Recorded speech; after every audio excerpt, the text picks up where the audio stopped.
Hi, and welcome back to the channel, guys. We are still finishing up Avatar: The Last Airbender. This is Book 3, Chapter 19, titled Sozin's Comet, Part 2, The Old Masters. Once again, we don't know what that title refers to. We found out in the previous one that the Phoenix King, that simply just referred to Osai and his new plans to conquer the entire world and become king or emperor of the entire world.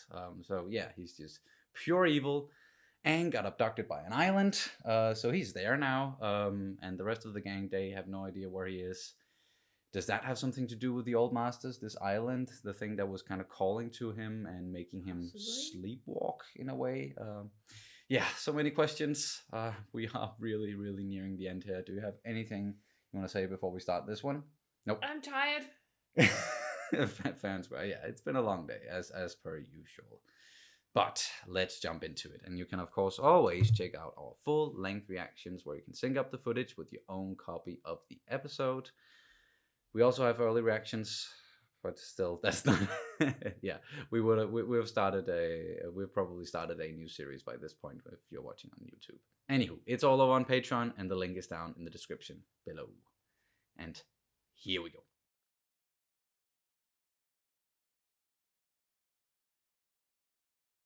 The Old Masters. Yeah, that was what we expected, actually. The Order of the White Lotus. I know I keep calling them just the Order of the Lotus, but yeah, the White Lotus. And we got to see like who's really in that order. That was a bit of a surprise. That was really nice, like seeing people we've met before, old masters that we have either taught Aang or Katara or Sokka. Yeah, the old people camp. Yeah, the old people camp. That was really cool. And then getting to see, for example, like how Boomy retook or reconquered Omashu, which it had been named New Osai, but he got rid of like all the factories and the statue, and I'm guessing now it's back to Omashu.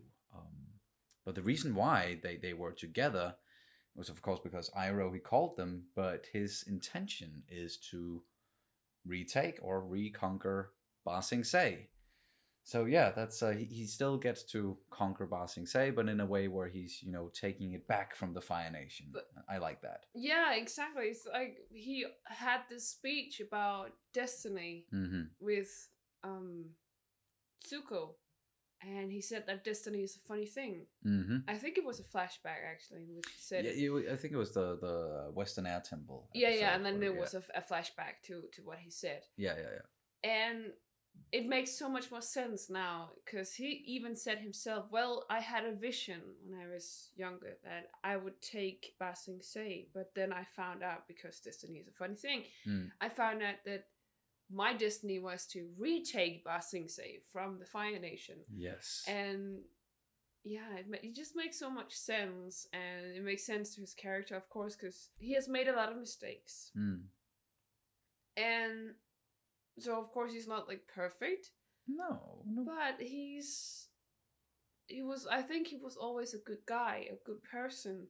Yeah. And maybe he has been, just like Zuko had this, lost his way a bit. Yeah, and then needed to just find his destiny once again, or realign himself, so to say. And that is also why he's, so like the way that he is towards Zuko, and telling him that yes, you made mistakes, but you corrected them yourself. You have that chance to redeem yourself. You did it. You regained your honor by yourself, and that takes a lot. So yes, he trusts him, and even is setting him up to become the new Fire Lord, an honorable guy taking over the Fire Nation.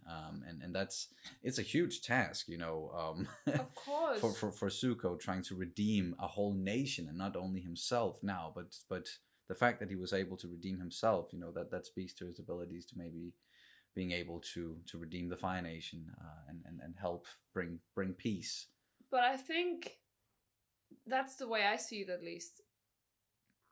The way I see leaders and like authoritative people, or like wise people, are usually because they have some sort of emotional depth. Mm. Or yeah, they have been through some things that has given them some sort of perspective or some empathy for other people. And I feel because Zuko has lost his way and has actually experienced what it's like to be a refugee. He knows about the hardships of life. He knows about, and he's always been very mindful of his people and his how to rule a country. He's been very mindful. He's been always had a mindset. He's been good, and he wanted to treat people nice. In big contrast to his father, that's just like a conqueror and a ruler, leader, dictator. Yeah. He's always been dealing with a lot of responsibility, but then again, as you said, like he's gone through so much. He's been all around the world. He's seen things from different perspectives. Been a refugee, and yes, there's still the notion of you learn by your mistakes. That is how you move forward. Is looking at your mistakes and learning from them and becoming a better person. Like no one is just perfect out the gate, and no one should expect others to be perfect. Like we all make mistakes and we all learn from them. Hopefully, if we see them as mistakes, like someone like Osai, the way that he's been acting and just our evilness, like he definitely does not see that as a bad side or as a mistake. So there's nothing to learn for him there. Like Zuko is more. He's way better at looking inwards, and yeah, all we're saying is just Zuko, yes, he's the right person for this job. Often you have to lose your way to be able to actually find out which way is, or which path is yours to walk. And you can say that Zuko's definitely been down that road. Yeah, So, the Crossroads of Destiny. we know about that, yeah. And yeah, he made the wrong choice at some point, or at a point, but he redeemed himself, and yeah, he's continuously walking that path, and coming to different crossroads, and now he's making the right decisions. Yeah, and I think that resonates with a lot of people because it's just some people know exactly which path is theirs throughout. Like they know exactly what they want to do or who they want to be when they grow up. And some people, they have to get lost sometimes, and they have to go through these hardships or just mishaps to find the path that is right for them. Yeah, it's just see where the road takes them. Yeah. So I think that resonates a lot with like people. Us. Yeah. But before he can become the Fire Lord, he does need to take out or take care of or remove his sister. However he's gonna do it, I don't know what's really in the cards there, but he did bring Katara along. So now the gang, they split up. Some of them are gonna go to the Fire Nation and take care of business there, and the rest of them are gonna they were gonna kind of try to stop the invasion, but then also be there for when Aang needs them. So yeah, it's just we got a lot of things on the board right now, and I'm just trying to make sense of everything. So Iroh and the Order of the White Lotus, all the old masters, they want to take back Ba Sing Se. But then we got the Fire Lord, or the Phoenix King, now heading for the Earth Kingdom with a huge fleet. But they've already conquered Ba Sing Se, but now he wants to wipe them all out. So is he just like the Order of the White Lotus and then the Fire Nation, like it's gonna come to a head at some point unless they're able to stop Osai and the army before they get to Ba Sing Se. Yeah, but that was what Toph and the rest of the gang they were supposed to do. Yeah, they were supposed to just the three of them. I think they'll get help. They'll hope, sure, yeah. I'm hoping that they're gonna get some help, and then maybe we'll see some more returning characters there who's gonna help them. So yeah, the board is set, the pieces are moving, and then there's the whole thing about Aang on the island, which turned out to be a lion turtle, a huge lion turtle, who was able to talk and even give him some wisdom. And what the lion turtle then told Aang, that was a little bit harder to decipher. so to say. Like something about the void, like darkness has always been there in the void, but it will give way to purifying light, something like that. And with the heart and the mind, and yeah, and then it did something with the green light and kind of like touched Aang. So maybe he saw something and he understood what he was gonna do, or like he understands now that what he needs to do. And it put him there. So because this is where he's gonna be facing Osai. Is what I got from it. So yeah, that's just not quite clear, but I think Aang at least knows what he needs to do. But I feel like when he sat down with all the previous avatars, I felt like the only thing they actually said was be decisive, be clear, and be mindful that this is not just about you. This is about the world, like your responsibility to the world. But they never said you have to kill him. I never heard exactly that's what they said. They only, for me at least, the way that I heard it and the way I saw it, it was like you have to be clear what you're doing. You have to be have a clear mind about this. You have to go into this and be decisive. And Kyoshi said that he should do, or she would do, whatever it takes. That's true. And he should do the same. It's still not saying outright you should kill this guy, but that was at least, I think, how Aang took it. And that's why he just kept on trying to talk to new or old avatars, and like going through the history of Avatar, so to say, and going further and further back, and even talking to a previous Airbender, or like someone who was an Airbender and then became the Avatar. And he still didn't, at the end, he wasn't clear about it. Didn't seem like he was clear about what he should do. It wasn't until after he talked to the lion turtle that it seemed like he knew. Yeah, but I don't know. I feel like it would be such a letdown if he was actually to kill Osai, because I feel like this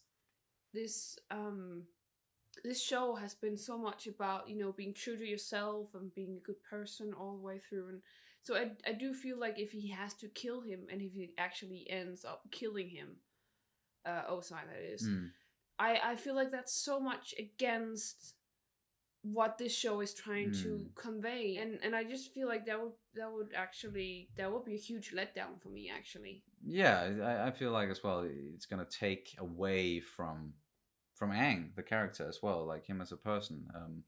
And now that he's taking this stance that no, I do not want to kill. I need to find a solution here where I don't have to kill this guy. And I think that I hope that is how it's going to end. That he will find a way to save the world without killing. Yeah, the thing I think the ideal thing for me, and with the whole the turtle lion turtle, whatever, that's what it said to Aang. I feel like Aang should be able to convince Ozai that this is wrong, or because he was talking about the light, and he was talking about how darkness darkness thrives in the void, and then it will always yield to purifying light. So if he has pure light within him, and he's trying to convey the pure light to Osai, that at some point he will yield to that. He will yield to the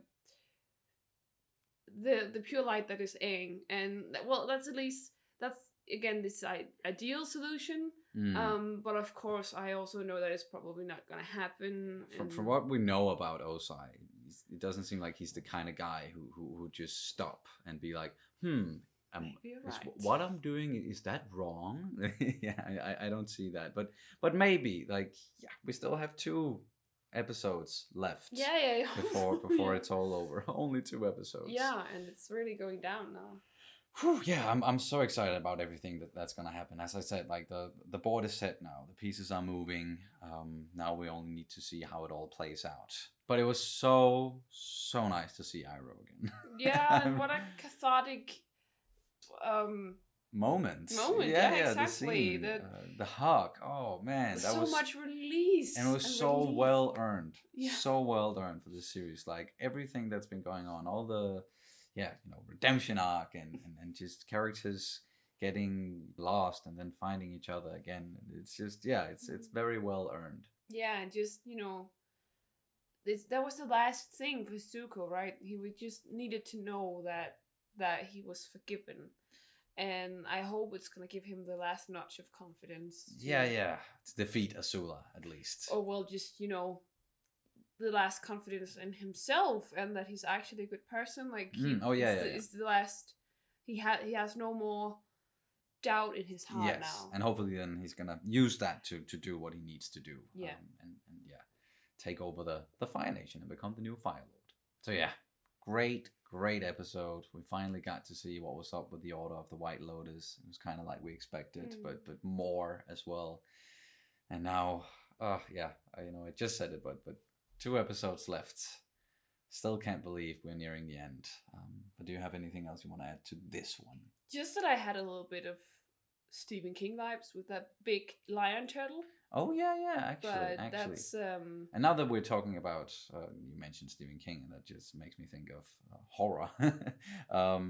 We got it confirmed which avatar lost a loved one to that faceless one, the spirit, Ko or something. Yeah, the scary one that we saw all the way back at the end of season 1, I believe it was, at the North Pole. So yeah, anyway, that's gonna do it for this reaction and review of Avatar: The Last Airbender, Book 3, Chapter 19, Sozin's Comet Part 2, The Old Masters. Thank you guys so much for watching, and we'll see you very soon. Bye. Bye.